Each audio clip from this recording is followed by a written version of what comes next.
Já já a gente vai para o comentário com o professor Rafier Delon, que esteve lá em Petrolina, vai trazer um balanço lá do ato de renúncia do Miguel Coelho e também do lançamento da pré-candidatura. Agora a gente vai dar o boa tarde a ele, que na próxima segunda-feira vai assumir aqui a bancada do programa Cultura Informa e também do Cultura Entrevista. Lembrando que daqui a pouco tem o sorteio da Copa, né?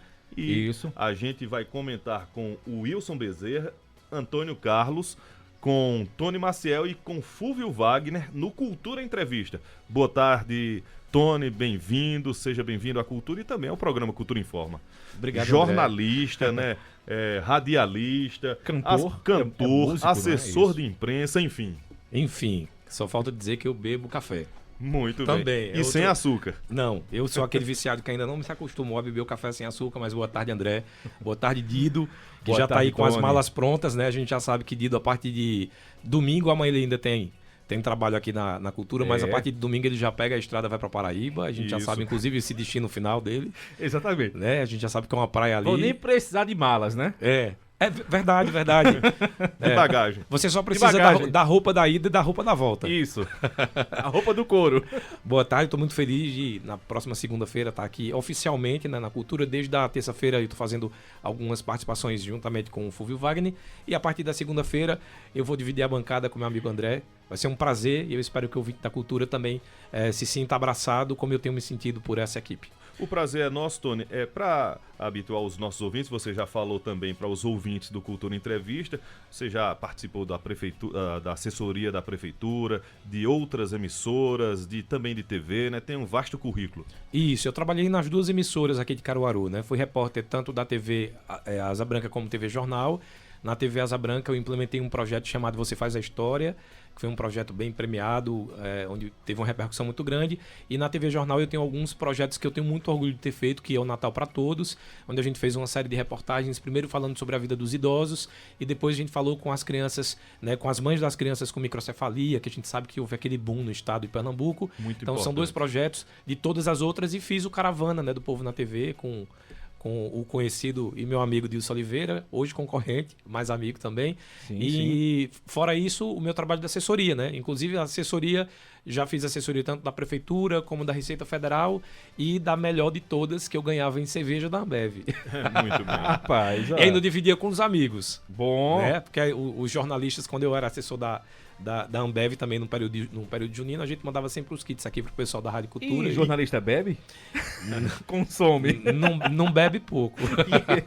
E cantor e compositor. É a minha grande paixão. Na verdade, eu digo que eu virei jornalista porque eu gosto de escrever. Eu gosto de ser compositor. O cantor veio porque eu precisava mostrar as músicas que eu fazia. Então eu sempre dizia, fiz tal música, alguém dizia canta, mas aí eu comecei a me atrever para cantar, mas o que eu mais me identifico mesmo, se você me perguntar, é como compositor. Aí hoje eu tenho 3 trabalhos lançados, tenho música gravada com Daniela Mercury, Nando Cordel, Elba Ramalho, Santana, Isabela Moraes. Recentemente teve uma cantora daqui, que na verdade ela é de Riacho das Almas, mas mora em Caruaru, que é a Mica, que participou do Canta com a gente. Lá da TV Record. Isso, defendeu com uma música minha, chamada Lápis Comum. Então, assim, eu realmente gosto muito de compor e tem alguns artistas que me gravaram, não é? Recentemente tem a música do Gabriel Sá, que é o Pássaro Mensageiro, que está estourado, acho que 30 mil visualizações já. E tem o Matheus, que eu agora tô me atrevendo a fazer música pop. Aí eu Dido. Então, ele falou de várias canções aí, né? Então já tá recebendo muitos piches do ECAD. Ó.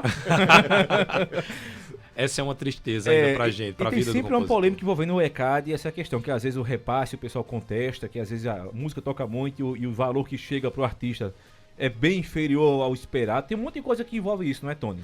Hoje em dia a gente, inclusive, eu achei que ia ser mais complicado, mas facilitou bastante a vida com a questão do streaming, né? Hoje a gente tem como comprovar que a música está sendo tocada pelas redes sociais, pro Spotify e as plataformas digitais, né? Todas, Deezer, é mais fácil. Mas o ECAD ainda é muito complicado, porque é o seguinte, quem recebe a maior bolada, a divisão é feita da seguinte forma. Quem entra entre os 100 mais tocados, dividem a maior parte da bolada. Então, independente da sua música ter tocado muito, a bolada maior é dividida em cantores como Anitta, Roberto Carlos. Sim. Você vê, chegou um momento que no Brasil, Roberto Carlos não era o maior detentor de direitos autorais, que pra mim era muito estranho. Era o sambista, ver se eu lembro do nome dele, Aragão, Jorge Aragão. Jorge Aragão. Então, na minha cabeça, era muito estranho, porque Roberto Carlos, quase toda a rádio, não sei se aqui ainda tem, mas tem programas né, que são dedicados ao Roberto Carlos. Várias emissoras. Mas né? essa divisão do ECAD é muito estranha. Então, eles eram muito centralizados no Rio de Janeiro.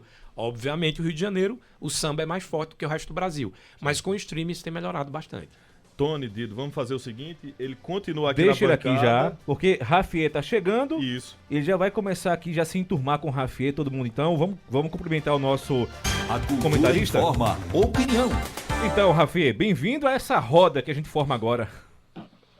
Rapaz, eu tô me sentindo muito importante agora, viu?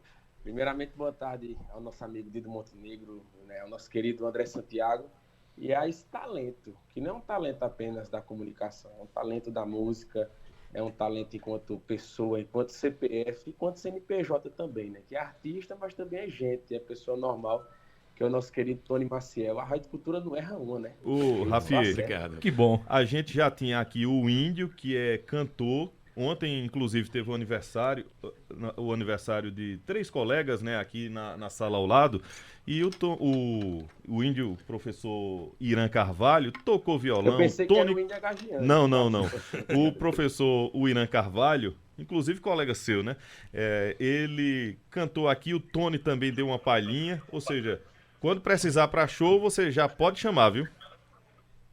E outra coisa, viu, é uma coisa que ele vem fazendo escola, que ele tem uma sobrinha chamada Giovana, que é um talento, canta não só nacionalmente, como também internacional. Então, coloca aí como pauta até do próximo Cultura Entrevista aí, a Giovana, que é a sobrinha do Tony, que é um talento de Caruaru na música.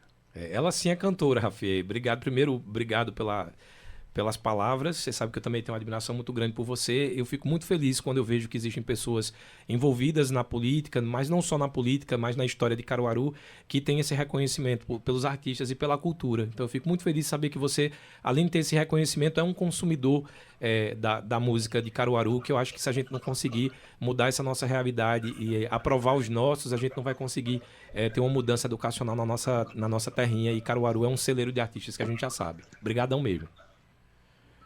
Não tenha dúvida, eu já me sinto da casa, né, André Dido? Então, Pois bem-vindo, Tony, seja bem-vindo, estamos juntos nessa batalha. Vamos às novidades da política? Bom, na política, o mundo pegando fogo, não é? Muita coisa acontecendo, né, Rafi? Rapaz, vamos começar pela questão nacional, né? Bora. Vocês comentaram agora há pouco a questão lá de São Paulo, e a gente comenta muito de São Paulo, Dido, André e Tony, porque o que acontece na política de São Paulo é reflexo na política nacional, não tem para onde correr.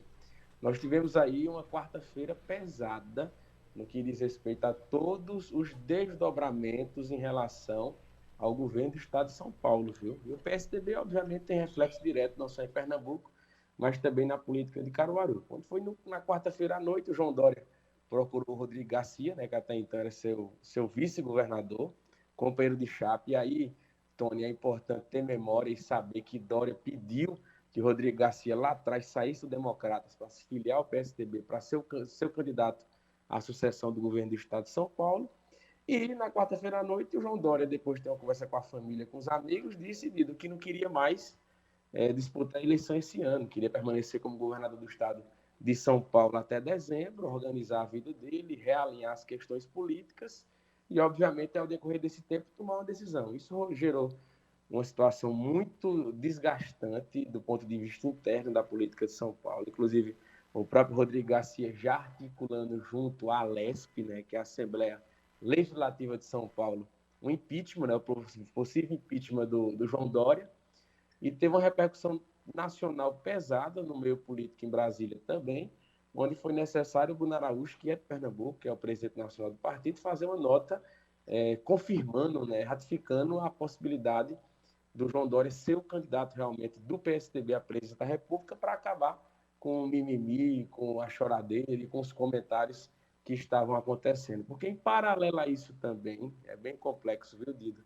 Você tinha lá o Eduardo Leite, que foi pressionado a se filiar ao PSD, o Eduardo Leite, que é o governador do Rio Grande do Sul, ou melhor, que era, né, porque renunciou ontem, e tinha a perspectiva real dele ser o novo nome do PSDB, entrando nesse espaço aí da chamada terceira via do bloco para a eleição presidencial, e até então, como diz no próprio meio político, Eduardo Leite, agora ex-governador do Rio Grande do Sul está com o picolé na mão, né, André? Esperando que vai acontecer, se vai disputar uma vaga de Senado pelo Rio Grande do Sul, se vai aguardar a pressão do João Dória se potencializar e ele se refigurar como candidato à presidência da República pelo partido. Enfim, uma loucura total, mas que no final das contas aconteceu devido a muita pressão política, a renúncia do João Dória ontem, né, que vive um inferno astral enorme, não só em São Paulo, mas nas pesquisas presidenciais, e isso, consequentemente, tem um reflexo direto na política de Pernambuco, porque quem abraçar o palanque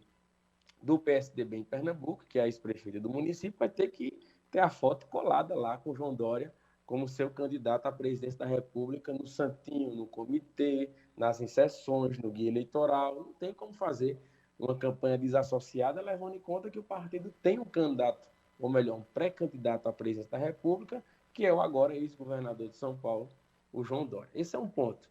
Quando a gente traz agora para a questão estadual, é importante ressaltar que aconteceu algo que poucas pessoas, Tony, previam até o final do ano passado, que foi a confirmação realmente das 3 renúncias, né?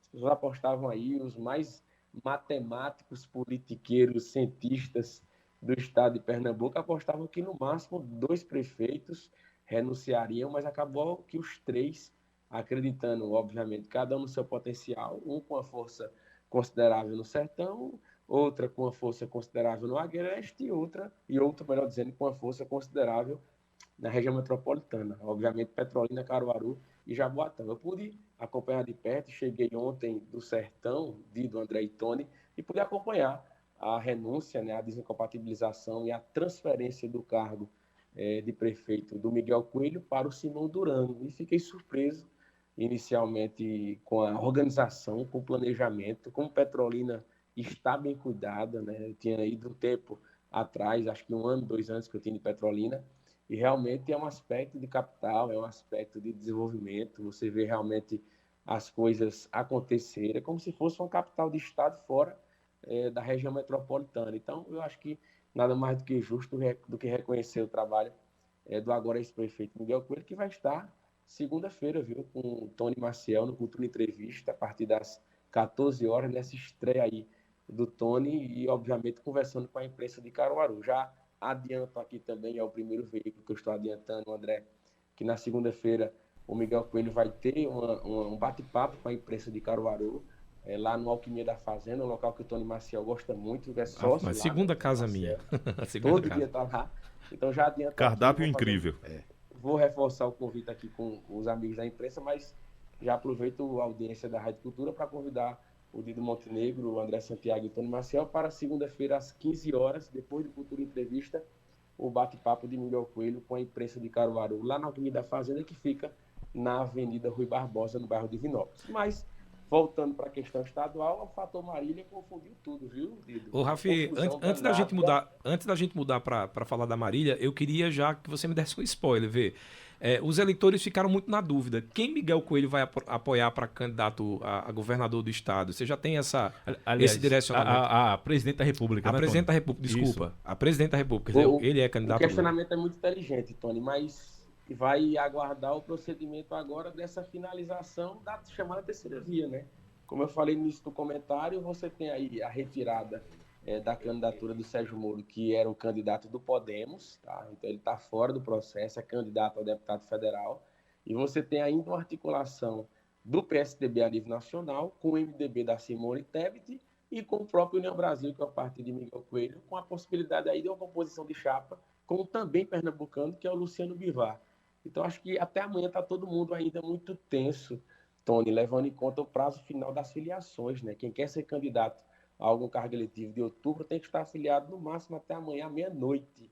Então tem gente fazendo conta, gente sem dormir de hoje para amanhã, tentando puxar, tentando não puxar, que esse também é um assunto aqui da nossa conversa de hoje, após eu comentar o contexto Marília Reis.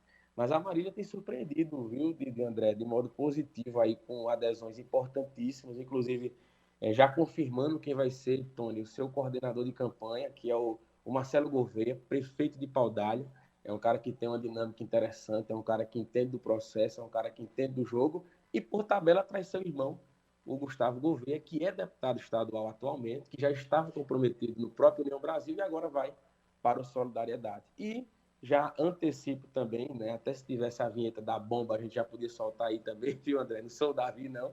O Davi tem muito mais competência nas bombas, mas a gente tem a informação já praticamente carimbada que o candidato a vice-governador da Marília Reis será o ex-prefeito de Petrolina, o médico oftalmologista Júlio Lócio, né? Que inclusive, para a gente que acompanha a política há um tempinho, relembra também que na última eleição governamental, em 2018, o Júlio foi sondado para ser candidato a vice-governador também da Marília Reis, só que naquele processo a Marília foi rifada do Partido dos Trabalhadores. Coisa diferente agora, que ela obviamente deu seu grito de liberdade, contou com a sorte também do deputado federal Augusto Coutinho sair do Solidariedade e o partido ficar órfão no estado de Pernambuco, e ela, de modo inteligente, se articulou junto ao Paulinho da Força, que é o presidente nacional do partido, e também contou com o compromisso já firmado do Solidariedade em apoiar a pré-candidatura do ex-presidente Lula do PT, então casando o palanque dela em Pernambuco com o palanque nacional. Então, política também não é apenas competência, não é apenas articulação, tem que contar com sorte também. A Marília contou com sorte e ela está desenhando aí bem a sua chapa proporcional para deputado estadual e para deputado federal. Inclusive, para deputado federal, existe a possibilidade real dela colocar a irmã, a Maria Arraes, que aí, obviamente, abocanhava os votos da Marília Arraes e, consequentemente, seria a puxadora de votos da chapa. Mas vamos para as chapas aqui, André, Tony e Dido, né? Chegamos à reta final, né? Pode ser que muita coisa aconteça nas próximas 24 horas, mas em Pernambuco a gente observa que 12 chapas irão disputar as eleições proporcionais de 2022 em Pernambuco. Você tem aí um universo de mais de 3 dezenas de partidos, mas obviamente com a nova regra da legislação eleitoral que foi feita, André, realmente para minimizar o número de partidos, não foram todos que conseguiram, obviamente, montar suas chapas. Vamos apenas aqui relembrar que na parte governista, os partidos que conseguiram formatar a chapa, pelo menos até então, repito, pode ter muita mudança até amanhã, o PSB, obviamente, né, o Partido Socialista Brasileiro, que representa aí a candidatura, a pré-candidatura do Danilo Cabral para o governo do estado. O PSB tem chapa para deputado estadual e para deputado federal também. O Progressistas, que é o PP, liderado em Pernambuco pelo Eduardo da Fonte, também conseguiu aí montar uma chapa para deputado estadual e para federal.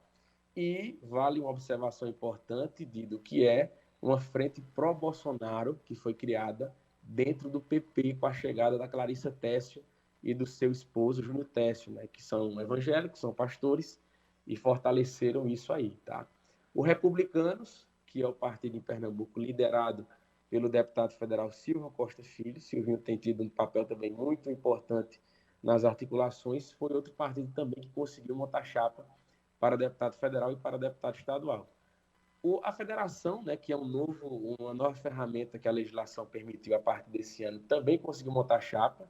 São 3 partidos, né? Repito o que já disse aqui em outras ocasiões, o que o PT, PV e PCdoB no Brasil definir em um município vai ser seguido em todos os mais de 5 municípios do Brasil, não só nessa eleição 2022, mas também na eleição 2024. Ou seja, para a eleição de prefeito e de vereador, PT, PV e PCdoB estarão juntos em todo o Brasil na eleição de 2024 também. E, para fechar os partidos da Frente Popular, o MDB conseguiu aí, né, nos 45 do segundo tempo, montar uma chapa de deputado federal, tá? Descartando a possibilidade de estadual, tanto que os membros históricos do MDB foram para o PSB, inclusive o Jarbinhas, né, o Jarbas Vasconcelos Filho, que é filho, obviamente, do senador Jarbas. E a gente chama a atenção para 2 nomes na chapa do MDB de federal, que são os 2 nomes que, obviamente, têm a chance de êxito eleitoral. Um é do deputado federal e presidente do partido, né, o Raul Henri, que foi o organizador da chapa, e outro nome é da Isa Arruda, que é a filha do prefeito de Vitória de Santo Antão, o Paulo Roberto, né, que já disputou a eleição passada, né, o Paulo Roberto, onde teve uma votação expressiva, mais de 40 mil votos, e agora ele coloca a filha para ser pré-candidata a deputada federal pelo MDB. Então, nas nossas contas matemáticas e da turma de Recife, o Raul Henri e a Isa Arruda são aí os 2 nomes potenciais na chapa de federal do MDB. Já na oposição, Tony, a gente vê consolidado as chapas do União Brasil e do Podemos, né, representadas aí, União Brasil, que tem a presidência do Marcos Amaral, que é a pessoa de confiança do Luciano Bivar, e que está coordenando aí a chapa proporcional da pré-candidatura de Miguel Coelho ao governo do Estado, junto com o Podemos também, na pessoa do deputado federal Ricardo Teobaldo, que lidera o partido no Estado. O PSDB e o Cidadania também formaram chapa, né? O PSDB em Pernambuco liderado pela prefeita, ou melhor, pela ex-prefeita Raquel Lira, né? E a Cidadania pelo deputado federal Daniel Coelho, tá? O PL, que é o Partido Liberal em Pernambuco, liderado pelo prefeito, ou melhor, ex-prefeito, né? Tem que me acostumar a chamar ex agora, viu? O Anderson Ferreira montou chapa do PL para deputado federal e para deputado estadual e também conseguiu se configurar na eleição proporcional de Pernambuco. E, por último, o PSOL e a Rede, liderados aí pelo deputado federal Túlio Gadelha, também conseguiram montar chapas para deputado estadual e para deputado federal. É importante ressaltar que o PSOL e a Rede, assim como PT, PV e PCdoB, é outra federação, tá? São 3 federações que se oficializaram no Brasil, do André e Tony. Uma foi do PSOL com a Rede, outra do PSDB com Cidadania e outra do PT, PV e PCdoB. E as interrogações para a eleição proporcional de 2022 são as chapas do Patriota, tá? Que é um grupo de ex-prefeitos, um grupo de vereadores mandatários que tiveram uma votação considerável, que querem aí fazer uma chapinha para eleger com uma porcentagem menor de voto. E, por último, o PDT, que é liderado em Pernambuco por um caruaruense, o deputado federal Rony Queiroz, ainda está escondendo o jogo no que diz respeito à possibilidade ou não de permanência no PDT, levando em conta que até então a gente não tem conhecimento de nomes de peso que façam com que tenha chapa o Partido Democrático Trabalhista, que tem a figura de Ciro Gomes como candidato à presidência da República. Então, em linhas gerais, esse é o panorama da política de Pernambuco, na véspera de um dia muito importante da eleição geral, né, de outubro. A eleição tem 3 etapas, na minha concepção, sabe? Da primeira etapa, essa que acaba amanhã, que é a etapa das filiações partidárias. A segunda etapa é a etapa de agosto, né, que são as convenções, onde você oficializa as candidaturas a governador, vice-governador, senador, deputado federal e deputado estadual. E a terceira etapa, obviamente, é dia 2 de outubro, onde o brasileiro, o pernambucano, o caruaruense vai fazer suas apostas em relação ao que vai acontecer e quem irá nos representar, quem serão os 49 deputados ou deputadas estaduais que serão eleitos em Pernambuco, quais serão os 25 deputados federais ou deputadas que serão eleitas ou eleitos em Pernambuco, quem será o próximo governador, vice ou governadora, senador ou senadora, e por aí vai. Por hoje é isso. Pronto, beleza. Muita coisa acontecendo, essa é a verdade. Muita coisa para acontecer ainda. O pessoal do PSDB, né, teve aí, vou usar esse termo aqui, entre aspas, um susto com essa quase desistência do Dória. Ontem foi uma coisa que roubou realmente a cena. Algumas pessoas chegam até a dizer que foi uma estratégia, né, para ele ganhar mais espaço ali na mídia, ocupar os jornais, né, André e Tony? Isso também pode ter ocorrido, nunca se sabe, né? Tem um marqueteiro, tem sempre alguma questão. Agora também tem aquela questão do Dória. É, né? Ele mesmo parece que disse que foi blefe. Olha. Blefe pensado, né, Rafier? Pois é, acontece o seguinte, a gente sabe que o ex-governador agora, João Dória, ele tem um poder de marketing muito forte, né? Isso.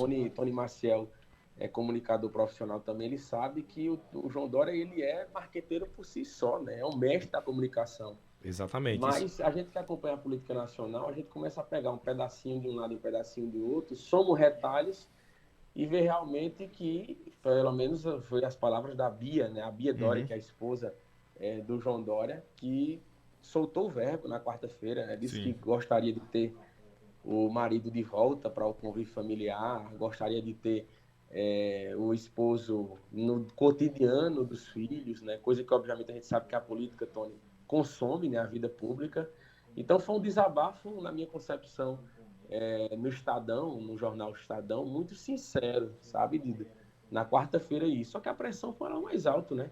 É tanto que o Bruno Araújo fez a carta, né? Ratificando aí o João Dória como candidato do PSDB, porque na realidade o que tem aí atrás disso tudo? É importante o ouvinte da Rádio Cultura, que é um ouvinte muito bem informado, estar atento. A gente sabe que a candidatura de João Dória à presidência é uma furada, né?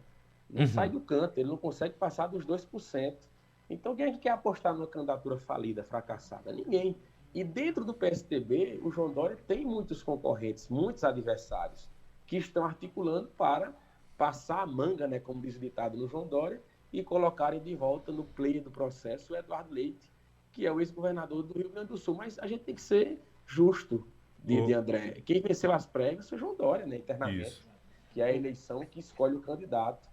Então veja que confusão danada está agora, né? O partido pode acabar de ser enterrado a nível federal, né? A nível nacional, o PSDB, que foi sempre, desde a redemocratização do Brasil, o partido que polarizava com o PT, né? Com as candidaturas de Serra, de Geraldo Alckmin, de Aécio, enfim, com essa turma toda, que hoje, né, tudo indica que vai ter uma bancada de federal baixíssima, pequeniníssima, vai disputar muito pouco os governos do Estado, e tem tudo aí para ter uma morte anunciada com a possível candidatura do João Dória à presidência da República. Ô, Rafi, a gente pode dizer que, por exemplo, a estratégia de Moro, que foi a pedido de Luciano Bivar, também é uma estratégia de retirada momentânea, mas que pode... porque a gente está no momento de pré-candidatura, né? Mas quando a candidatura for para valer, ele lançar a candidatura, digamos, ele sairia agora para não sofrer desgaste, o desgaste desse momento de pré-candidatura, e voltaria para valer? Você sabe, André, que Moro é uma coisa curiosa no Brasil, né? Ele consegue ter a rejeição de ambas as polarizações que está acontecendo no Brasil, né? Obviamente, o eleitor do PT, ele considera o cara que prendeu Lula, né? E o eleitor bolsonarista, o eleitor do PL, considera ele um traidor. É uma coisa, um fenômeno, né? Moro consegue ter a rejeição dos dois lados. Então, na minha concepção, né, pelo que a gente vem acompanhando aí da política nacional, a situação dele já está resolvida. Ele realmente desistiu da pré-candidatura à presidência da República, ao meu ver também de uma forma muito amadora a desistência, porque ele sequer comunicou ao Podemos, né, que é o partido no qual ele está afiliado. Isso aí não são palavras minhas, são palavras da Renata Abreu, que é deputada federal de São Paulo e preside o Podemos nacionalmente. Eu acho que o sentimento de gratidão de você sair pela porta da frente, Tony, ele tem que ser algo claro, tá? O Podemos deu toda a força, deu toda a estrutura, deu todo o envolvimento do Moro para disputar a eleição. Teve o desgaste que vocês acompanharam também atualmente do Arthur, como eu falei, que era o pré-candidato ao governo do estado de São Paulo pelo Podemos, né? Que ele é deputado estadual de lá, foi para a Ucrânia, né? Vazou aí áudios dele massacrando e de modo pejorativo tratando as mulheres ucranianas das piores palavras possíveis, né? O que deu um desgaste muito grande ao Sérgio Moro, mas que hoje a vida está resolvida, é candidato a deputado federal por São Paulo, né? Não tem espaço para a presidência da República, e aí fica o imbróglio, né? Daqui para amanhã tem muita coisa para acontecer. Eu acredito que a Simone Tebet, junto com o Eduardo Leite, tem tudo aí para liderar uma terceira via, né? Se assim podemos dizer, no Brasil. Agora, se vai dar certo ou não, né? Se vai dar liga ou não, né? Como a gente fala no campo político, aí só o tempo vai responder. Ô, Rafael, eu tenho uma dúvida engraçada que você comentou agora, né? Bem curioso. A gente estava conversando aqui nos bastidores a respeito dessa rejeição do candidato Moro, né? Que agora não pelo menos desistiu momentaneamente. O que a gente queria saber é exatamente isso. Veja, será que de repente essa jogada do Moro não é para sentir para onde esses votos que seriam nele vão? E, de repente, ele tentar uma aliança com esse candidato que, de repente, vai receber esses votos, que a gente sabe, como você falou, que ele tem essa rejeição, mas ele também tem aquele eleitor fiel que vota nele ainda, como o cara que prendeu o presidente Lula, e tem gente que tem essa coisa da antipatia do antipetismo. Isso não pode ser uma jogada de marketing para ele sentir essa questão desse interesse? Do ponto de vista partidário, Tony, a gente observa que realmente ele não vai ter espaço, né? O presidente nacional, Luciano Bivar, foi muito categórico em dizer que a entrada dele no partido, obviamente, seria o desprendimento de uma pré-candidatura à presidência da República, né? Isso eu acho que ficou muito claro. Eu acho que o nome hoje do União Brasil para uma composição presidencial é o do Luciano Bivar, né? Caso ele não seja candidato a deputado federal. Esse é um ponto. O segundo ponto, o que as pesquisas trazem, Tony, é que esse eleitor, em isso é uma parcela majoritária, né, claro que não é 100%, direciona para a pré-candidatura do Jair Bolsonaro, né, levando em conta que o eleitor do Moro é um eleitor, teoricamente, anti-Lula, anti-PT. Então, acredito que quem ganha com a desistência do Sérgio Moro, não tenho dúvida, neste momento, pelo menos com o termômetro eleitoral que a gente vem observando, é o atual presidente da República, o Jair Bolsonaro. Trazer aqui um abraço do Antônio Moraes, Vila Nova, acompanhando a gente lá na Rua Bahia. Muito obrigado pela audiência. Júcia Aparecida também acompanhando a gente. Inclusive, o Antônio diz aqui que gosta muito dos comentários do Rafier. Coisa boa. Obrigado, Antônio. Isso, o Arnaldo Andrade também acompanhando a gente e inclusive fala dessa questão dessa desistência do Sérgio Moro. Boa tarde. Com a desistência de Sérgio Moro, corre-se o risco da eleição para presidente ser decidida já em primeiro turno? Ó, para aí. Ótima colocação. A gente sabe que para ter um segundo turno, obviamente o candidato ele tem que atingir no máximo, para não ter o segundo turno, melhor dizendo, ele tem que atingir 50% dos votos válidos mais um, né?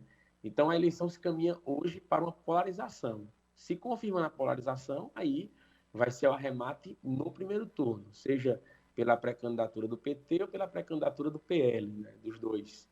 Então a gente saber o seguinte, até que ponto o Ciro Gomes, que ainda se coloca no páreo, vai ter oxigênio, né? Vai ter fôlego para dar conta da campanha. Resta saber como é que o PSDB com União Brasil e o MDB, que são liderados por esses personagens que eu falei, também não se comportar.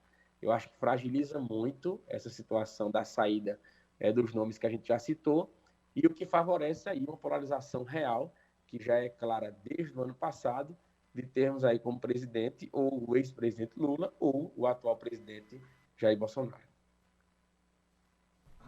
Rafael, o ouvinte aqui da Cultura, o Rodrigo Melo, lá do bairro São Francisco, ele fez um comentário. Ele disse assim: boa tarde a todos. Analisando as 3 renúncias, o Miguel Coelho vem com muita vontade de ganhar a eleição. Na gíria do futebol, se diria que ele está com sangue nos olhos. Você concorda?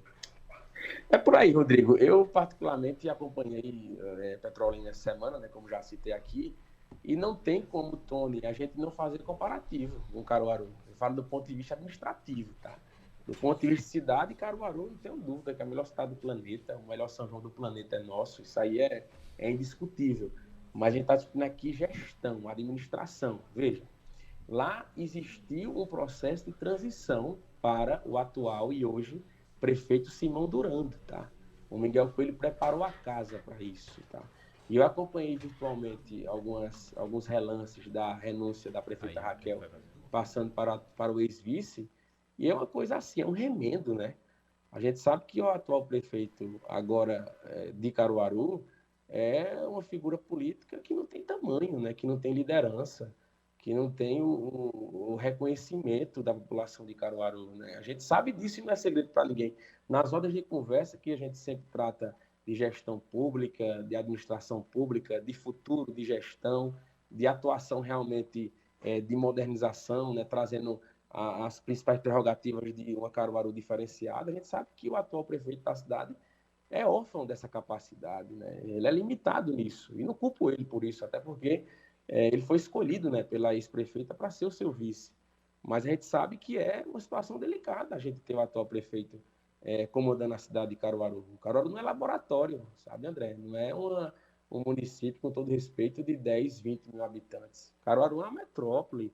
Caruaru é uma tendência geográfica e econômica de região metropolitana. Então, eu vejo com muita preocupação o atual comando do Palácio Jaime, né? Quem sentou ontem na principal cadeira do Palácio Jaime, né? Eu acho muito preocupante. Eu acho que a gente tem que observar de perto os próximos passos. A gente sabe que não tem tamanho político, a gente sabe que não tem o reconhecimento da população.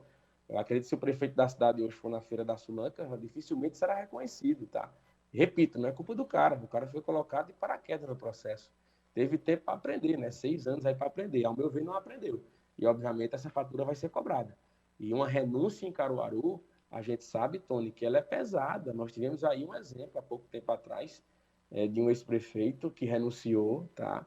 E até hoje paga politicamente por isso. Claro que são situações diferentes. Estou querendo fazer um comparativo do momento político, tá? Mas você renunciar a uma prefeitura de Caruaru para entregar uma pessoa inábil do ponto de vista político e administrativo é algo preocupante. E aí eu não falo como concorrente, tá? Porque eu fui concorrente e o atual prefeito correu, né, fugiu, se escondeu dos debates, tá? Eu falo como cidadão caruaruense, como um cara que paga imposto em Caruaru, como um cara que quer criar família e ter meus filhos futuramente aqui na cidade, tá? Então eu falo com essa preocupação, mas vamos pedir a Deus que as coisas melhorem, né? A gente já tinha um sentimento aí de abandono da cidade depois do período eleitoral e agora a gente tem que torcer para que isso se reverta e que o que eu esteja mensurando aqui, né, de acordo com os dados que eu já conheço, sejam revertidos. Rafiê, o nosso muito obrigado a você. Porque o que é bom dura pouco, André. Pois é, rapaz. Essa máxima, ela é verdadeira. A gente tem que filosofar para entender. Gente, obrigado por tudo, tá? Parabenizar mais uma vez a Tony Marcel, sou fã desse cara, parabenizar o Júnior Almeida por ter trazido ele. Dida é outro monstro, outro fenômeno da comunicação. André nem se fala. Segunda-feira estaremos juntos no Cultura Entrevista, o ex-prefeito Miguel Coelho e pré-candidato ao governo do estado estará em Caruaru novamente, como falei, e vai estar nos estúdios da Rádio Cultura trocando ideia com o povo de Caruaru e dizendo o que pensa sobre o nosso estado. Uma boa tarde, um bom final de semana, sextou. Forte abraço, bom final de semana, Rafiê.